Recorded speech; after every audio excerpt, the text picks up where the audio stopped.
Hello বন্ধুরা, good morning. কেমন আছো সবাই? আশা করছি সবাই খুব ভালো আছো আর সুস্থ আছো। আমিও কিন্তু বেশ ভালো আছি। আমার আরও একটা নতুন ব্লগে তোমাদের সকলকে জানাই অনেক অনেক ওয়েলকাম। বন্ধুরা, আজকে হচ্ছে সোমবার আর বাজে এখন সকাল 8টা। এখন থেকে তোমাদেরকে সাথে নিয়েই আজকের ব্লগটা আমি এখান থেকে শুরু করলাম।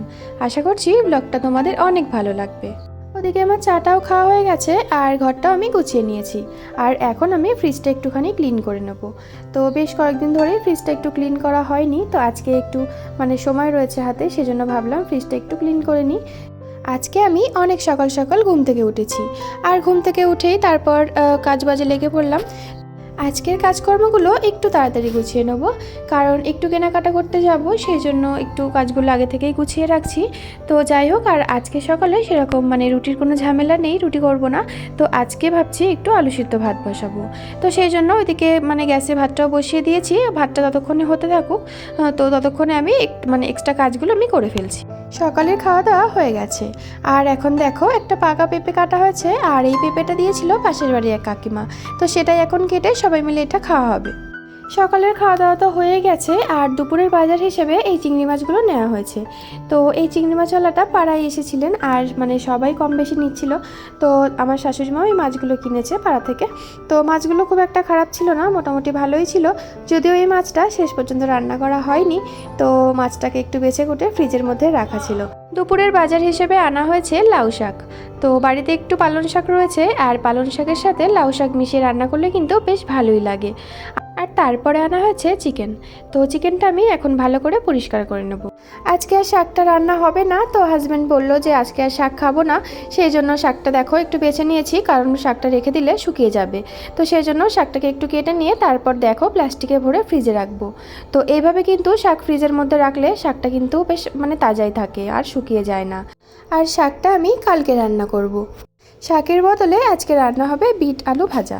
তো এই যে দেখো, বিট আর আলু আমি ভাজার মতো করে কেটে নিয়েছি। তো বিট আলু ভাজা কিন্তু বেশ ভালোই লাগে আমার। তো যাই হোক দেখো, আর এখানে আমি চিকেনটা ভালো করে পরিষ্কার করে নিয়েছি।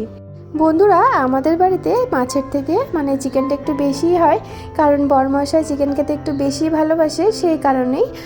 তো যাই হোক, আর মাছটাও দেখো যেটা নিয়েছিলাম সেটাও আমি বেছে ফ্রিজের মধ্যে রেখে দেবো। আর যে শাকের কথা বলছিলাম সেটাও আমি দেখো প্লাস্টিকে ভরে ফ্রিজে রেখে দিলাম। বন্ধুরা, কথা বলতে বলতে আমি রান্নাটাও বসিয়ে দিয়েছি। আর এই যে দেখো, আমি চিকেনটা এখন কষাতে দিয়েছি। তো আর এই চিকেনের মধ্যে যে আলুগুলো দেখতে পাচ্ছ, সেটা কিন্তু আমি আলাদা করে ভেজে রেখেছিলাম। তো চিকেনটা যখন একটু কষা কষা কষা মতো হয়ে গেছে, তখনই আমি এর মধ্যে আলুটা যোগ করে দিয়েছি। আর এটা আমি একটু ঝোলঝোলি রাখবো। রান্নাবান্না হয়ে গেলে তারপর যে টুকিটাকি কাজগুলো ছিল সেগুলো সেরে স্নান করে নিয়েছি। তো এই যে এখন খেতে বসে পড়েছি। আর আজকে রান্না করেছিলাম বিট আলু ভাজা, আর সাথে করেছিলাম চিকেন কষা। তো বন্ধুরা, এখন খাওয়া দাওয়া করা যাক, তারপর আবার পরে তোমাদের সাথে কথা হবে। বন্ধুরা, এখন 3টে মতো বাজে, আর আমাদের কিছু কেনাকাটি রয়েছে টুকিটাকি। তো সেই জন্য আমরা চলে এলাম ইউজটাতে, তো যেটা কিনা মধ্যমগ্রাম স্টার মলের একটু আগেই। এটা কিন্তু বেশি দিন হয়নি ওপেনিং হয়েছে, কিছুদিন আগে এটা ওপেনিং হয়েছে, আর এখানে আমি প্রথম এলাম। বন্ধুরা, এতক্ষণ পর্যন্ত আমার ভিডিও দেখে ভিডিওটা কেমন লেগেছে তোমরা কিন্তু অবশ্যই কমেন্ট করে আমাকে জানিও। আর যদি কোনো অংশ তোমাদের ভালো লেগে থাকে তাহলে কিন্তু লাইক করতে ভুলো না। যে বন্ধুরা চ্যানেলে নতুন আছো, চ্যানেলটিকে এখনও সাবস্ক্রাইব করোনি, তাদেরকে সাবস্ক্রাইব করে পাশে থাকার অনুরোধ করছি। তোমরা এভাবে আমার পাশে থেকো, আমাকে অনেক ভালোবাসা দিও। যে বন্ধুরা আমার চ্যানেলটিকে ইতিমধ্যে সাবস্ক্রাইব করেই ফেলেছো, তাদেরকে অসংখ্য ধন্যবাদ জানাই।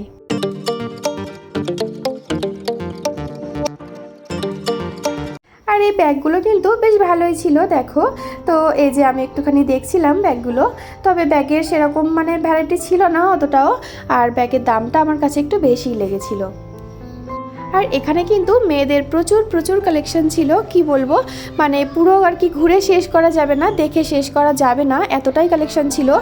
আর তাছাড়া কিন্তু উইন্টার কালেকশনও মোটামুটি ভালোই ছিল। আর এই যে দেখতে পাচ্ছ ওয়ান পিস যে নাইট ড্রেসটা ছিল, এটার দাম ছিল হচ্ছে 599 টাকা। এরপরে আমরা উপরের দিকে যাব, কারণ উপরে কিন্তু বাচ্চাদের কালেকশনগুলো রয়েছে সেই জন্য। আর তাছাড়া আমার ছেলের জন্য একটা প্যান্ট কেনার রয়েছে, আর একটা হুডি টাইপ কিছু নেওয়ার রয়েছে, তো সেই জন্যই আর কি যাচ্ছি। তো উপরে দেখো, এখানেও কিন্তু প্রচুর উইন্টার কালেকশনগুলো রয়েছে, বাচ্চাদের বিভিন্ন রকম কালেকশন রয়েছে, তো দেখতেই পাচ্ছ।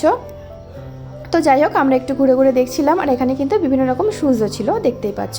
আর এই শুজগুলোর দাম বলছিল 400 টাকা করে। অনেকটা খোঁজাখুঁজির পর ছেলের জন্য প্যান্টটা পেয়ে গেলাম। আর এই যে একটু দেখছিলাম, তো যাই হোক, প্যান্ট কিনতে গিয়ে একটা ব্যাপার হয়ে গেছে। তো ব্যাপারটা হচ্ছে মানে আমার ছেলের আর কি যে এজটা, মানে সেটার থেকে একটু মানে ওর পারফেক্ট আর কি সাইজটা পাওয়া যাচ্ছিল না। তো একটু ছোট নিলে ওর থেকে ছোট হয়ে যাচ্ছে, আবার একটু বড় সাইজ নিলে অনেকটা বড় হয়ে যাচ্ছে।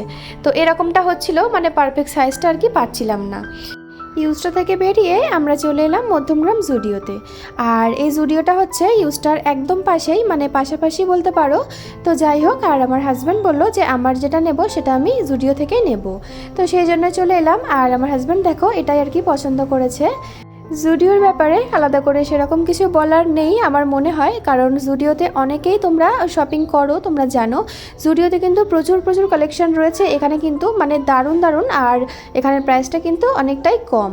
তো যাই হোক দেখো, আর এখানে উইন্টার কালেকশনও কিন্তু মোটামুটি ভালোই এসেছে। আর বন্ধুরা, এখানে একটা জিনিস বলে রাখি, মানে প্রতি ফ্রাইডে জুডিওতে কিন্তু মানে সব কিছু আর কি আপডেট হয়।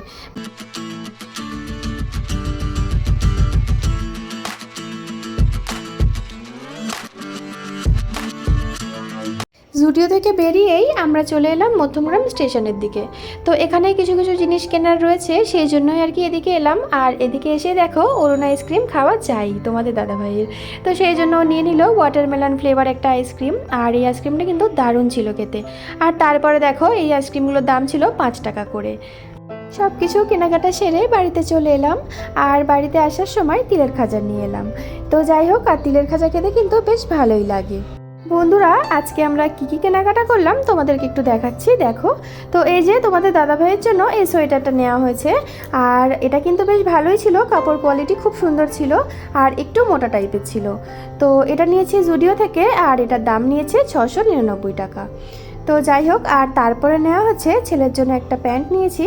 তো এই যে এই জিন্সটা নেওয়া হয়েছে, আর এই জিন্সটা তো তোমাদেরকে বলেছি একটু বড় সাইজ হবে। তো এটা নিয়েছি আমি ইউজটা থেকে, আর এটার দাম নিয়েছে 400 টাকা। আর এই যে এই ব্যাগটাও নেওয়া হয়েছে। তো এই ব্যাগটার দাম নিয়েছে 300 টাকা মতো। তাহলে চলো বন্ধুরা, আজকের ভিডিওটা এখানে শেষ করলাম। আবারও দেখা হবে নতুন কোনো ভিডিওর সাথে। ততক্ষণে সকলে ভালো থেকো, সুস্থ থেকো, আর আমার ছোট্ট পরিবারের পাশে থেকো। বাই।